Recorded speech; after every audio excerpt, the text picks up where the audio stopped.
I'm Stephanie, the Texas Soul Rebel, and I'm going to give you a review on some items that I recently purchased at Ulta. A recent trip out to get some shampoo and makeup wipes ended up becoming a little bit of a shopping spree, and I ended up coming back home with more than just those 2 items. After using my newly purchased items for a little over a week, I'm going to give you the lowdown on why I think some of them are duds and why I think some of them are keepers. Starting with my least favorite product was the e.l.f. Liquid Eyeshadow that came in a glittery blue. Normally, I find e.l.f. to be a reliable product, but I have to say I was very disappointed. It was advertised as being very pigmented, but when I put it on, it barely showed, and it took about 5 or 6 applications to even make it look vibrant. It felt like it never completely dried, and by the end of the day, it didn't even stay on. It was faded and blotchy in spots. And honestly, it was just very disappointing because I expected so much more.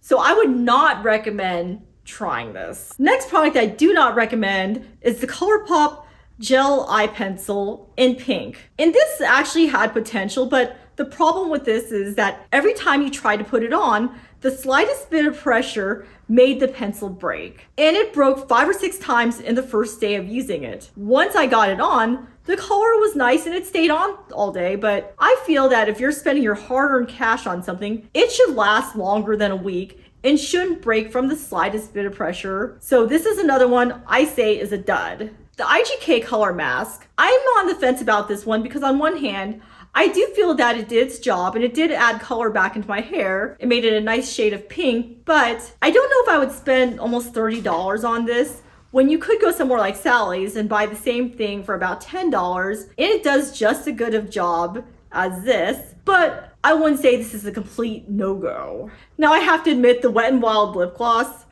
I kind of bought it for nostalgic reasons because I remember this brand when I was a tween and you were first getting into wearing makeup. I found this color, which I thought was actually going to be a little more dramatic than what it was. And at first I was kind of disappointed, but after wearing it for a few days, it grew on me. And I decided that for an everyday lip gloss, it's actually very pretty and subtle. And it did stay on. And for under $10, you can't beat that. While I didn't love the Colourpop gel liner, I did love the Colourpop Eye Shadow. Not only was it affordable, but it was pigmented and it actually stayed on all day, even without eyeshadow primer. It even lasted throughout my gym workout and didn't fade at all.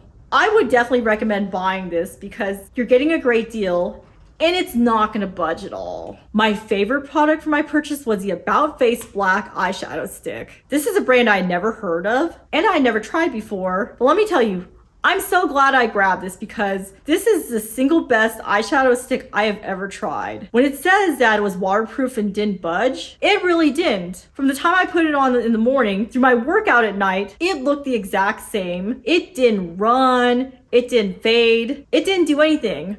I could even rub my finger across my eye and it was still on. And at $14, that's a great deal. And it lasted so much better than some of the prestige brands like MAC or Smashbox. I would highly recommend buying this. In fact, I loved it so much, I went back and bought some more the following weekend. I hope you found my review helpful, and maybe I inspired you to do a little bit of shopping of your own. I'm Stephanie, the Texas Soul Rebel, and until next time, bye now.